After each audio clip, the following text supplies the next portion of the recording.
Right. Welcome, welcome. Let's wait a couple minutes and we'll get everybody kind of up and running. Hey, Robert. Hey. Nice to see you, man. Likewise. How you doing? Good. John Healy, Jeff Davis. We were just talking about you, Jeff. How you doing? Good. Just Good. getting booted up here. Nice. We were talking about the fact that it's mandatory if you live in Texas, you have to have a cowboy hat. Do you still live in Texas? Still in Houston. Yeah, still in Houston. Yeah. Do you have a cowboy hat? I have one somewhere from some event years ago. Yeah, there you go. Well, I thought that's what I thought. I thought it was mandatory that everybody had to have a cowboy hat if they're from Houston. So same thing kind of in Colorado. Look at that. Now the Apologies hat. Now that is a hat. That is a father of a toddler driving the daughter to school hat. Oh, that's awesome. Setting an example. I hope you have her wear a helmet as well. Of course, her helmet is all bedazzled with all kinds of stickers, but mine is kind of boring and white. Of course. I know how that goes for sure. We have pink skies today because the smoke has returned in San Francisco, so it is pretty but dirty. Yeah, man, it did that yesterday in Boulder. It just like we've had clear skies for a few days, and then all of a sudden we just got whacked. It was crazy. In fact, I was wearing my mask, not just in public places, but all around on my scooter and stuff because it was so bad. So preparing us to live on Mars. Yeah, exactly. Right. Training day. Steve, is that what you're doing? You're having us all trained like it's a NASA plot to have us all trained to live on Mars. Big NASA conspiracy. I don't think we want to start that room. Okay, let's not do that. Yeah, the wrong direction. Yeah, exactly. We'd be in big trouble if we did that. Hey, Rory, how are you? Cool. Well, let's get going. I'm sure how's everybody doing? Good. Good. Yeah, good. Yeah, I was a bit rocked by the tone of the debates the other night. It feels like civil discourse hit a new kind of boundary in some way, right? So, but that's why I love these calls. It seems like such a grounding thing for me every week. We got a lot to talk about. I want to talk about the event today, and then some of the work stream stuff, and kind of dive into those two. Those are the main two topics. But let's go to breakout first and just kind of, check in with each other. Yay. It's my favorite. So awesome. Brandon, can we do that? We can. Awesome. Hold on a sec. All right. See you guys on the other side. It was like, yay. Yay. That's the snooze button on the breakout thing. We need a button to say. Okay, good. Yeah, let's do it, man. I think that's super good. Super Hey, good. John, this is Satish. This is my first time today. And hey, Satish. Yeah, thanks for coming, man. Really appreciate you being here. Well, awesome. Well, we got a good group today. Let's just jump in. I thought we'd just do a little academic stuff. I know Chris can't make it. Are Jen or Greta on? I haven't seen them join yet. You haven't seen it? Okay. Yeah. As you know, Greta's doing some great work on kind of categorizing what we've been doing and what we've been talking about, and doing some analysis and putting kind of conversations through some machine learning to find some stuff. And I know she's been reaching out to folks on interviews, or to interview folks individually on the movement. So that's great. And is Jen on? No. Okay, so Jen and I are working on a book idea to kind of capture kind of the momentum around what we've been doing together. And so as soon as as we get that kind of further down the road, I want everybody to participate. We'll get that going as well. All right, well, let's launch into, I thought first we'd just go to the Center for the Transformation of Work and talk about that, see where everybody is and what they're thinking. I just sent out a note to, well, actually I just sent it to Diane. I wanted her to review it, and I've got to go into the governance committee, but I've got the actual draft of the papers I need to turn into the IRS for the 501c6 with the description of what we do and things like that. And I'll get that out to the committee tomorrow. One of the things I wanted to just mention today, so we and this thing started when we started coalescing around a name, we started coming up with some URLs, and the URLs are transformationofwork.com, transformationofwork.org, transform-work.org, and then a long one, Center for the Transformation of Work.com and .org. I just wanted to get some feedback from you guys. What do you guys feel about, you know, a URL? Anything that catches your fancy there? With kind of, it's like 3 choices with some modifications of .org and .com. Can you repeat those, John? Yeah, it's the. I'll give you the 3. I'll give you the 3. It's transformationofwork.com or .org, transform-work.org, and then Center for the Transformation of Work.com. First one. First one. First Okay. one. Transformationofwork.com or .org. Try and get both of them if you can. Okay, that sounds good. Yeah. Yeah, we have them both. We have all. We all have those. them already. Yeah. Awesome. Yeah. And we looked at It's a great CT. debate. We looked at CTW just as a lark, right? We thought it would be great, and it's that's actually Sesame Street. So we got big birds, kind of part of our team.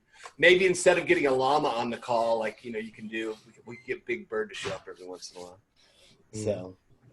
So hey, Balaji, you got anything from the maturity model? I know you've been super bit slammed on some other things, but any? Yeah, I've been very tardy on that, and if there's, I also want to request to see if anybody else in that work group would want to just kick off work for the next 2 weeks when I hopefully will be out of the depths of what the stuff that I'm doing right now.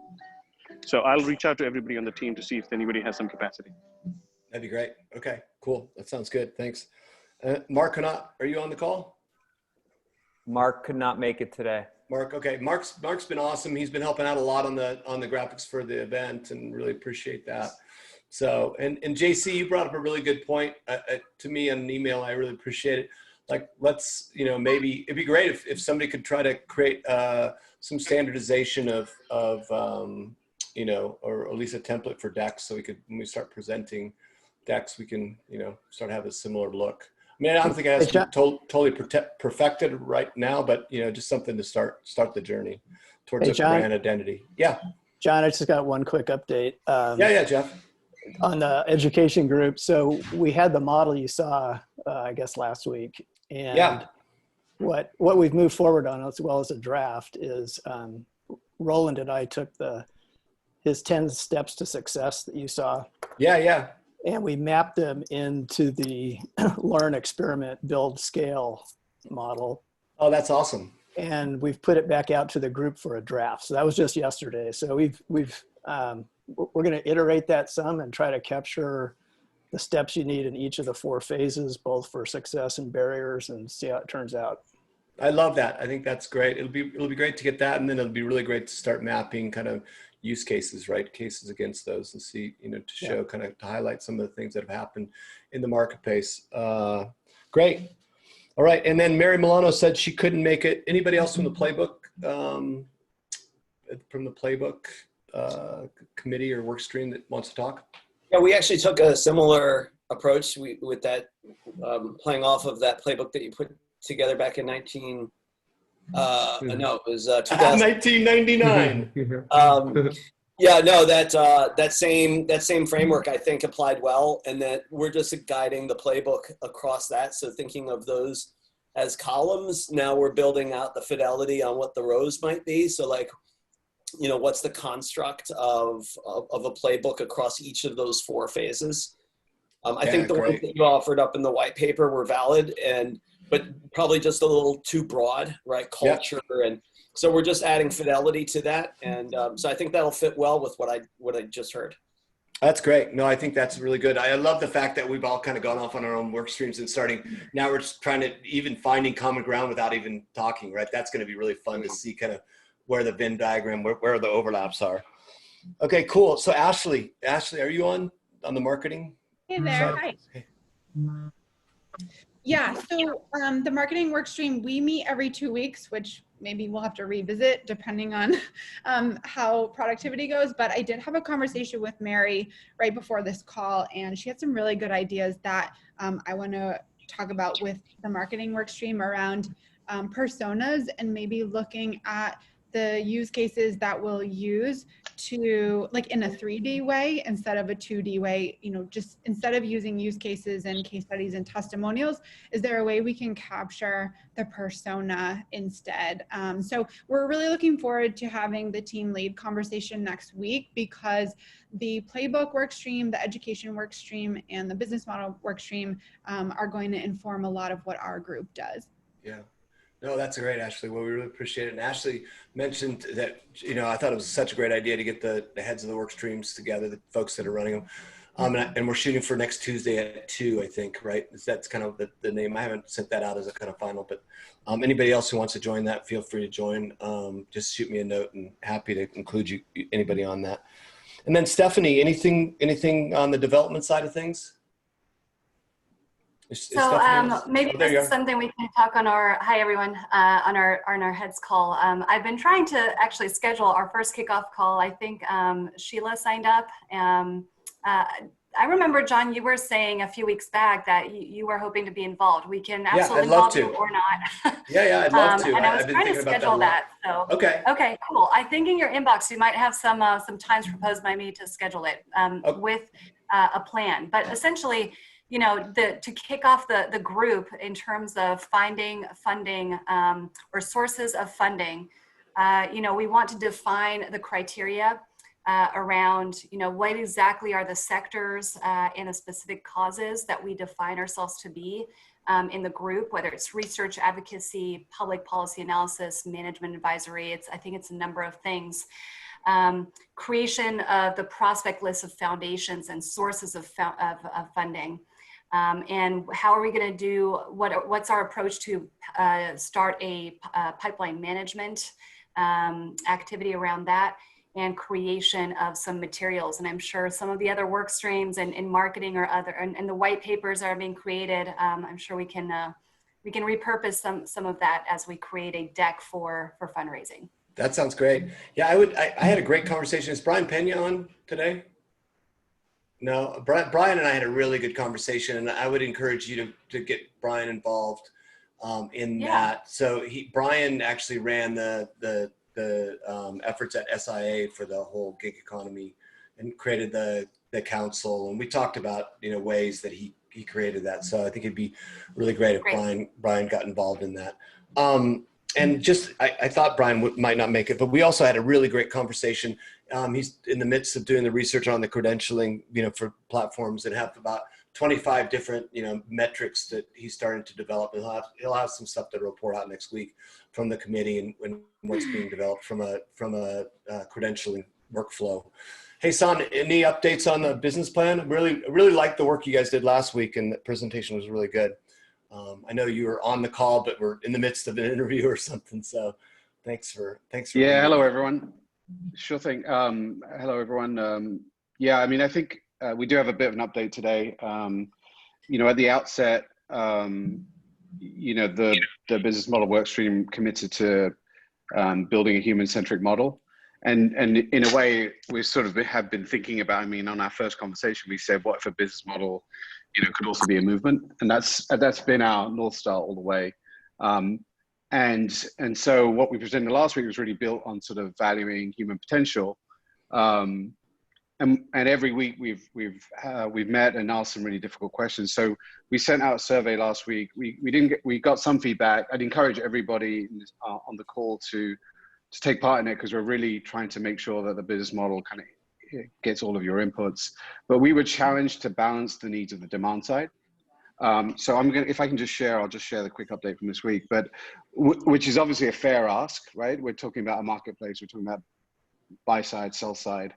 But our difficult question of the week was, that's a legacy bias, right? There's a bias towards employers being demand and employees being supply. And if we're really talking about the future of work, we kind of have to dig into that. And we have to, you know, I don't think it's a long walk in the park, but we have to at least challenge the notion of who's supply, who's demand, and what prevents in the future of work, what prevents an individual from switching those modes essentially in the middle of an engagement.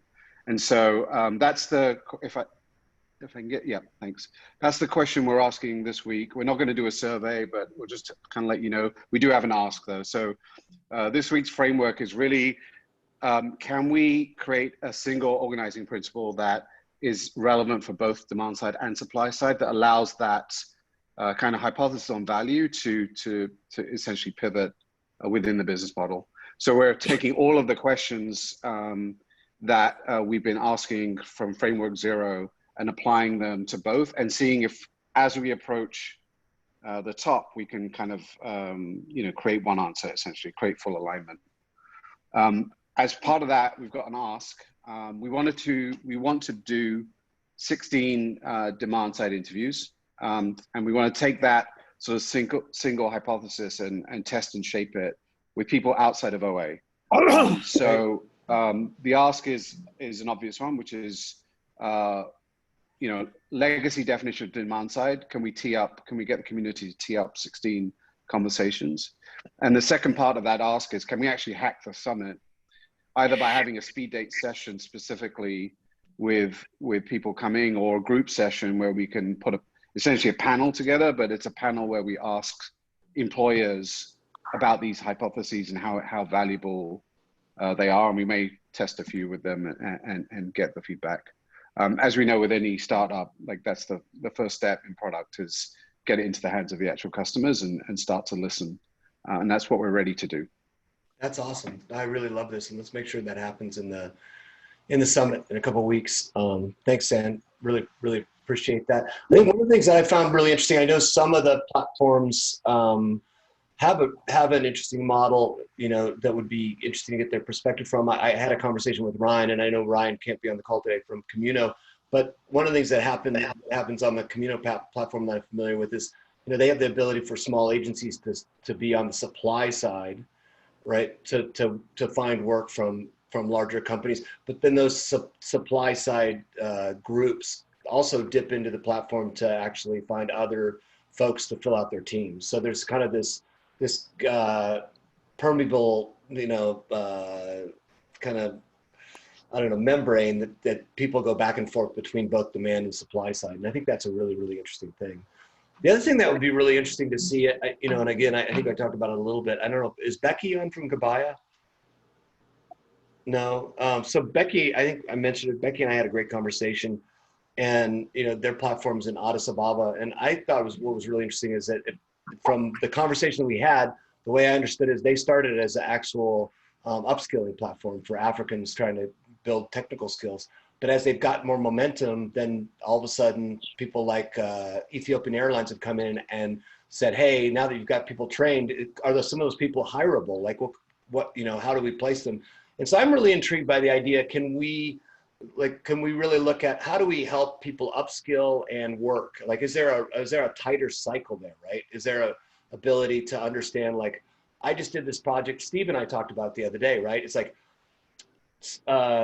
let's just say Jason did a project on the Communo platform, and the Communo platform asks the demand side client, what are the 10, how did Jason do on 10 things? Maybe 5 he did well on, 2, he did excellent on, and 3 he needed improvement. Is there a way to kind of get training for those 3 things and then be able to reinform the client right away to say, hey, Jason just upskilled on these 3 things, really helping create those cycles instead of saying, we do a bunch of work, right? And then we kind of intuitively know what we need to do to improve, and then we try to go out and learn. I don't know. I mean, I think there's something in there that becomes part of this business plan. I don't know how you guys feel about that, but it feels like connecting, upskilling. I mean, Robert and I, you and I had a conversation about that a bit as well. So if anybody has any thoughts on that. That same notion, John, applies to the portfolio career model. Right. So if I'm building a portfolio, I'm looking at roles that build that portfolio. It's the same way. Right, right. Well, again, one of the interesting things there is we've experimented with this, and I think, also showing the data about, if you improve your skills, you'll improve your compensation. Has been a really sort of good draw to get people to take the coursework that's necessary to move them to that next stage. Yes, and Asher, to your point, were you able to draw a clear line between skills and rates? Because again, in the freelancing world, everybody kind of sets their own rates. So there's barely any structure there. So an ability to make that hypothesis that if you improve, you'll actually get higher rates. How are you able to do that? Maybe it's a longer conversation, but I think it's an interesting topic. It's a bit of a longer conversation. I mean, I think the thing is like we know with technical skills by saying that, you know, if you got a DevOps certification and you can do Azure now beyond just AWS, you're much more marketable.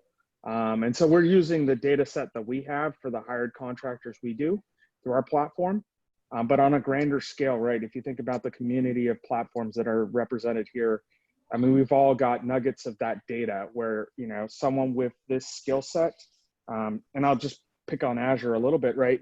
There isn't a whole lot of Azure DevOps folks in the world. And we've seen that the differential in pay between an AWS DevOps person and an Azure DevOps person is about somewhere between 15 and 20%. And so by telling someone that's an AWS DevOps person, if you grow your skill set around Azure, you're going to be much more profitable when you take on engagements. And so, you know, again, I wouldn't say we've got absolute data across every sort of talents and skill set, but I think there are nuggets out there. Yeah, I love that. But I'm sure across this ecosystem, there is more than enough data. It's just that we need to figure out a way to share it. Yeah, Yes. no, I totally agree. Jason, you were going to say something. I didn't want to cut you off there. Did you want to say something, Jason? No? Okay. Guess he's on hold. This is Rory. I think a good Rory. one of the areas that we focus on is our tech partnerships. So the technology partners that we work very closely with, AWS, Azure, Google Cloud, we work with them on their certification, on the certification programs, and we actually channel our talent to going into getting additional certifications, whether it's DevOps or whatever their area of specialization. So we identify some opportunities for the talent in our network, and we work with them to say, hey, if you get this certification, you may be more attractive for these type of jobs moving forward. And then as we're formulating new relationships with other technology partners, we look at their certification bodies that they have, and we develop pipelines to be able to create channels from the technology partner to be able to use their certification to bring that talent into visibility into our network. And then we align with them to see where do they have key concentration within clients, and develop a co-selling strategy to go out to identify the clients that are utilizing the certified talent that are coming from these technology partners. Yeah, that's great. That's really great. Hey, Dave, you mentioned a couple of platforms that are doing a really good job of creating some data around what kind of skills are needed for different jobs. What were those again? When we talked yesterday. Yeah, so one I know that we use is MC, which I think Kelly Services may be doing something with them as well, and a few others. But it's actually a nonprofit that the U.S. government Department of Labor is using to kind of standardize skills across, especially universities, educational networks, and professional groups. It's really impressive what they do. I think it's called Economic Modeling Company, but what they do is they standardize all the skills, but they also provide skills trees, so that the standard skills is a free API. They get the skills tree as a paid one. They also provide some other APIs, but the skills tree is really neat about, if you know you want to get here are the things you should do, and here are the skills you need to get if you want to get to this spot. And they run across a variety, not only technology, but they also cover other industries as well. Yeah, it was super fascinating for me. Hey, John, I see you shaking your head. Yes. Like what you have some thoughts on NC and what they're doing? So MC is part of the Strata Education Network, and they had been owned by CareerBuilder at one point. So think of them as having all your BLS data, not just in the US, but they have the same data. I think it's across 7 countries right now. And they've normalized it. So they've removed all the suppressions that the Department of Labor puts out, and then been able to merge that data set with all of the job postings that CareerBuilder has had.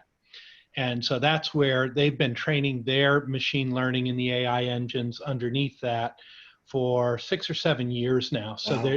The amount of data that's pumping through their system is also significant. So it's not just we're starting at ground zero type of venture that they're on right now. Yeah, I love that. I'd love to learn more. I think that's really cool. And I was impressed, Dave, when you and Christopher, chatted yesterday. One of the things that Dave, we had this great conversation about, creating universal IDs, right? And I think that's super important, the portability of IDs for workers across things, across different platforms, and be able to standardize that. So Dave and Chris have some thoughts, and I thought we'd talk about that next week. I'm pretty excited about kind of what some of the thoughts are. And I know, John, you've been involved in some of those conversations as well. So that'll be on tap for next week. Hey, I want to really dive in today to the event and just, kind of talk about what we're doing and what we're thinking and get your guys' input, make sure that we include everybody's thoughts and insights. So Brandon, you want to take it away? You bet. How's everyone doing this morning or this afternoon or this evening, wherever you're located? We've got a great agenda planned. I'll just run through it real quick. And I'll also mention some of the sponsors that have recently come on board. So on October 12th in the evening, at least Mountain Time, we're going to do a welcome mixer. And this is sort of like a speed dating, sort of similar to the breakout rooms we do here, but it's through a technology powered by the platform we're using. That's going to be sponsored by Untapped Social and Ashley Bowden, who's on the call here. So thank you to Ashley and her company for coming on board to support that. As many of you may know, she's an expert in marketing and social media, and she works with Mr. Healy and Kelly here, who's on the call as well. So thank you to Ashley for that. On the 13th, we'll kick things off in the morning. Deloitte is going to lead it off with a keynote from Steve Hatfield. And by the way, this is all on the agenda, which is I'm going to put here in the chat.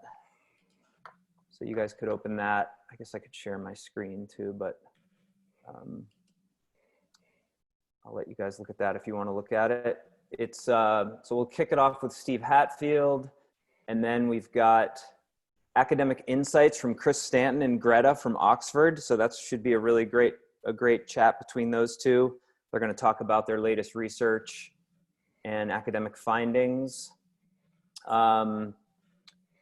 We are going to move this introduction of the Center for Transformation of Work that's listed here next over to the next day.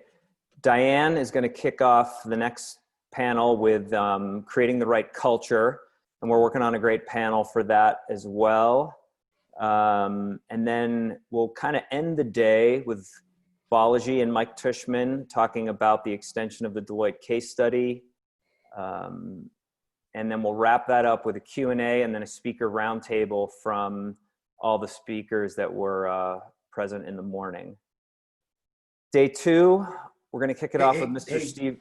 Hey, Brandon, you want to just, hey, Diane, could you just talk about what you're thinking about for your panel? Sure. Thanks, John. Sorry, Brandon. No, it's great. Thanks. I'll be quick. Yeah, really excited about this. As I think most of us agree that culture is super important in order to really kind of seed the change that we're envisioning here and scale it in a sustainable way. So we're really excited to talk about culture and share some fascinating stories in the section, but we're going to be talking about some of those cultural aspects that really signal readiness for basically deploying new ways of working and scaling those and sustaining them. We have some stories about operations that have taken off, and we have some stories about operations that have seen both a sunset and a sunrise and a sunset. So we'll be talking about John's story with Havas. We'll be talking about Gavin's story at Subsea and a few others. So I may be biased, but I think it's going to be one of the more fascinating sessions in the summit. But no, it's a really great opportunity to kind of look over the shoulders of giants and see what their experience has been and what maybe some of those lessons you can take back and apply to your own experiences or your clients' experiences. So, Diane, I hope you're going to talk about GE and your experience as well. I sure can. Yeah, would be happy to do so. We have plenty of lessons from that experience. It was a great time. We just have a throwdown here. Balaji just threw down in the comments like, you've got some competition, sister, with my session to be the best. I think Steve Rader's going to throw some stuff down. I mean, it's crowdsourcing. We need to be competitive, It's just exactly. the fact of the business. Sorry, Brandon, to cut you off there, man. Oh, Brandon's not talking to us anymore. I know. Sorry, Brandon. Sorry, Diane. I actually I didn't think you were on the call today, so my apologies. I didn't see you there. So thanks for that. Well, I guess we'll just dive right into Mr. Steve Rader. He's got a great panel set up, and I'll let him take it away to talk about that. Yeah, so we are going to be talking. Ooh, yeah, man. Yeah, we're going to be talking finding the right partners. And if you've been on these calls for a while, you know that hats and garb are a key thing. So Balaji, bring it, baby. Purple shirt and a hat. Oh yeah. Whoa, I'm getting up. So we have a really great panel. Like Dean Bosch, are you kidding me? From Pearson. We got Alicia Evangelista from Yet 2 in Boston, Swiss Next Boston. Christian Caccini from Hero X, Bobby Carlton, who's on today, from Innovation Women, John Healy from Kelly OCG. Oh, just think about it. Think about some of those names. It is going to be a super interesting conversation, and we will all bring our garb.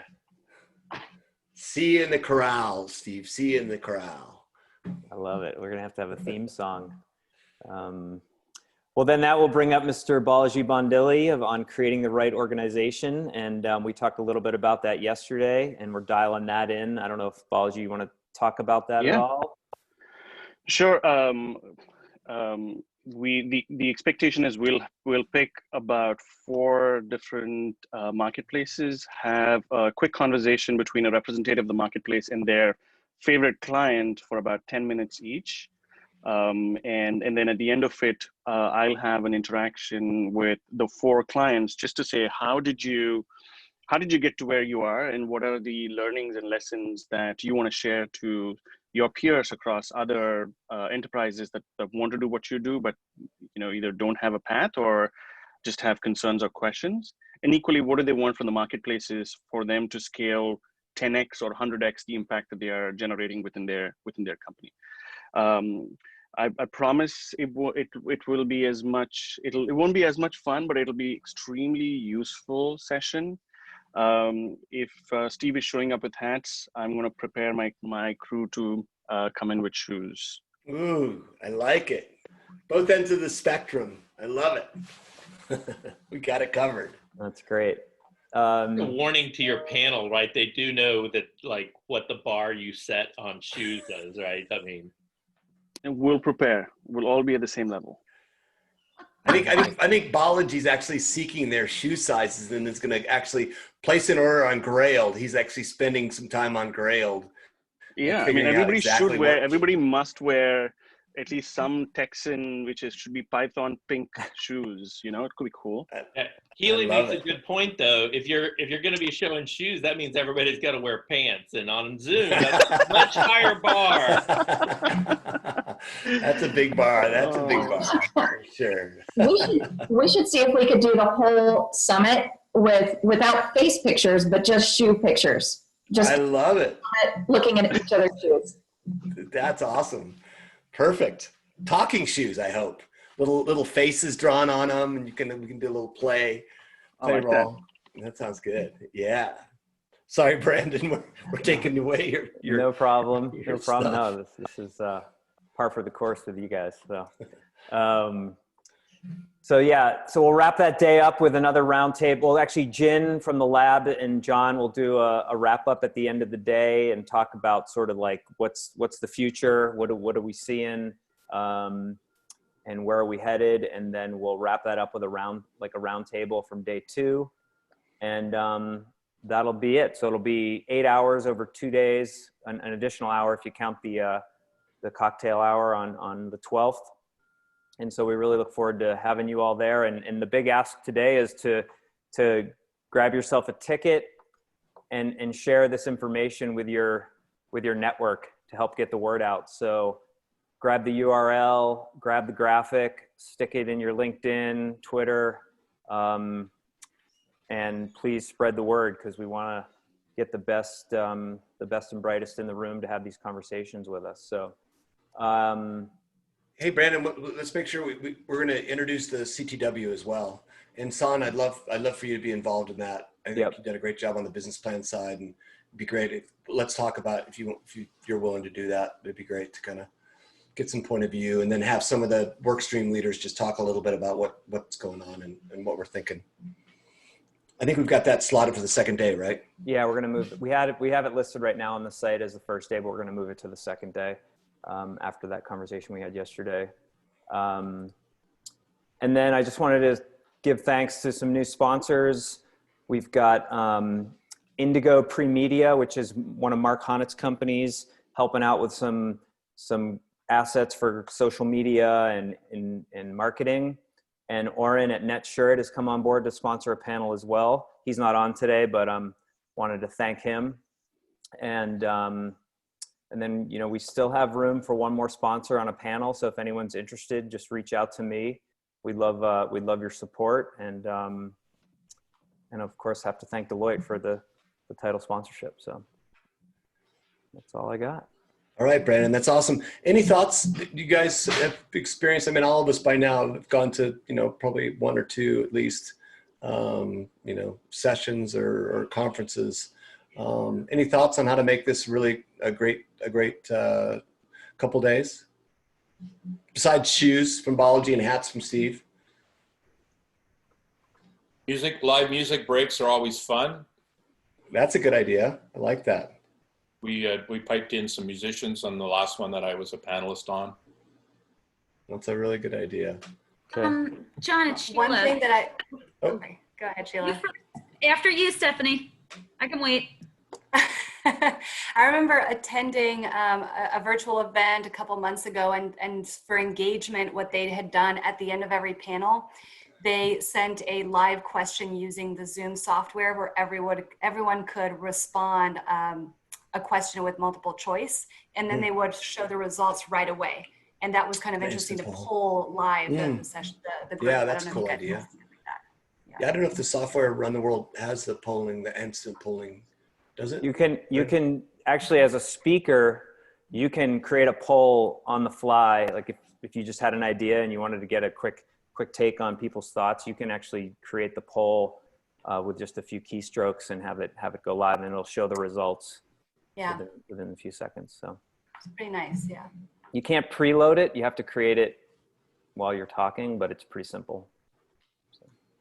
So, John, this will be my third virtual attendance at a conference. And number one, I just want to say they are surprisingly intense, like pound for pound exhaustion level. They're actually more exhausting than in person. It's multitasking to the max. But on the last one I was on, one of the really helpful things, and they didn't really do enough of it, was have a drop room for anyone, and it's a place for informal conversation. And wouldn't that be cool if we had that as sort of like an ongoing remote work-esque kind of thing? Because all of the primarily remote work companies recommend that they're all putting, one of the byproducts of the move to remote work due to COVID is organizations struggling how to do it. And the best practices that are emerging talk about being very intentional about encouraging water cooler conversation. So should we have an open Zoom and some of us rotating attendance so that, you know, I would volunteer to do the whole thing and just be there for conversations. I think we'd be able to have a room that would be open for the entire day, you know, length of the summit, or the, you know, from 9 to 1 each day. That would just be an open room that people could go in and out of. The thing I worry about there is just if it pulls people away from the speaker when they should be They should be listening to the speaker and they're jumping in the room, but maybe. No. But we actually need to kind of acknowledge that that's actually something that happens at a physical conference as well. People have to get up and go. Sure. You know, and I think I don't think it would be a danger. I don't think the majority of people would do that. But if somebody wants to bounce out and just kind of take a break from the intensity, why not? Can I volunteer to talk to you guys about that after? Yeah, let's do it. Yeah, that would be awesome. Thanks so much. For some reason, I love that. Inspiration. Yeah, I love that. I love that flexibility. That sounds great. And some, yeah, that's awesome. Thanks. All right. So, anybody have anything else? Love to just open it up for dialogue about the event, about the CTW, anything. Okay, John. Yeah, and John, I think John, at least, go ahead, John. Go ahead, John. All right. So just I threw it into the chat a little earlier, just as a reference point. We've talked about government affairs at different points along the way, but the U.S. Department of Labor has active legislation in right now to change the ground rules on defining an independent contractor. And it's unlikely that this will get pushed through before the election, but the fact that it got put in tells us that people are paying attention. So at some point we want to bring a voice into it. There's also an opportunity. There's a group called the Coalition for Workforce Innovation. I put their link in. If you want to reach out to them, they are welcoming any data points that they can use from people who engage independent workers to help back the story of the value of this marketplace. So, you know, we have a collective responsibility, not just to try and grow our businesses, but to get laws changed so that they make it easier for us to grow our businesses. So just a point of encouragement to get involved where you can. If people need information submitted, want to go somewhere, feel free to send things over to me. I'm happy to engage. John, is there a way we can have a participant from that group next week for our conversation?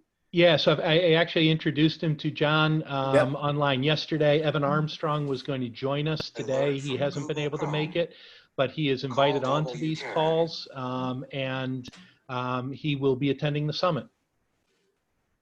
That's great. No, I think it's a welcome, you know, it's a welcome connection. We need to make sure that we do everything we can to support those efforts. So thanks, John. Really appreciate it. Balaji, you were going to say something? No, I think these are the fact that I didn't know, or people can disagree with me that most of us didn't know that there was a regulation that was going to change the definition of what an IC was. Just shows that there's somebody else, completely different groups that are driving the future of the space, and not the marketplaces and the clients. Right. Which is extremely worrying. Which means we end up being either the victims of it or beneficiaries of it versus the drivers of it. And I think as a center, I think we should take a bigger role there. I totally agree. I think it's got to be one of the top things on our agenda. Anybody else today? Any thoughts, insights, inspirations? I dropped